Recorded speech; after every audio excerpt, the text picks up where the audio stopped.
Hey there, Mathinik learners! Have you ever wondered how scientists decide whether a new medicine really works? Or how researchers prove if a new teaching method is effective? Well, that's where hypothesis testing comes in. In this video, we'll break it down step by step. So by the end, you'll be able to illustrate key concepts like the null hypothesis, alternative hypothesis, level of significance, rejection region, and the types of errors. Ready? Let's go. What is hypothesis testing?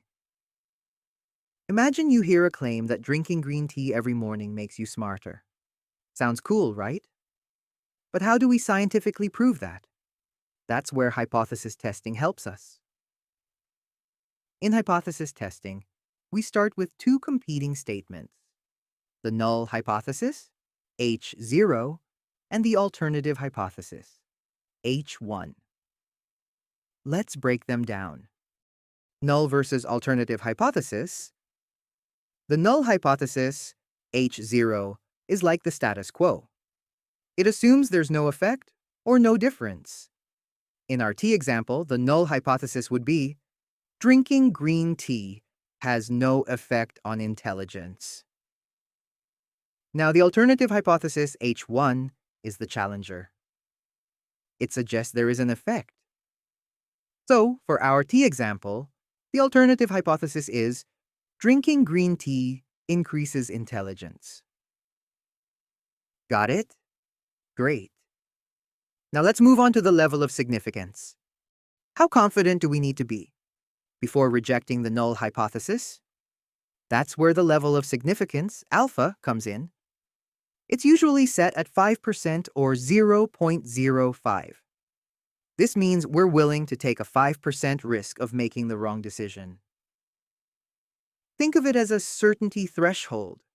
If the evidence is strong enough, we reject H0. If not, we stick with it.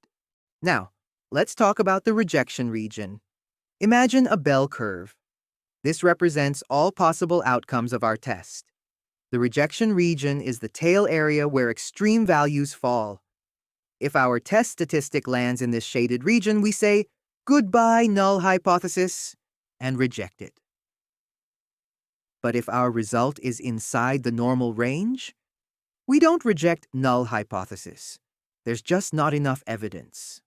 All right, let's talk about mistakes, because in hypothesis testing, errors can happen. First up, type 1 error. This happens when we reject H0 even though it's actually true. It's like falsely accusing an innocent person. Next, type 2 error. This is when we fail to reject H0 even though it's false. It's like letting a guilty person walk free. So, type 1 error is a false positive, and type 2 error is a false negative. It's a trade-off. Setting a lower significance level reduces type 1 error, but increases type 2 error, and vice versa. Let's do a quick recap. We learned that the null hypothesis, H0, assumes no effect. The alternative hypothesis, H1, suggests an effect. The level of significance, alpha, is our certainty threshold. The rejection region is where we decide to reject null hypothesis. Type 1 error is a false positive, and type 2 error is a false negative. And that's hypothesis testing in a nutshell. If you found this helpful, give this video a thumbs up and subscribe for more math magic. Comment below with any questions and I'll be happy to answer. See you in the next video. Mathinik out.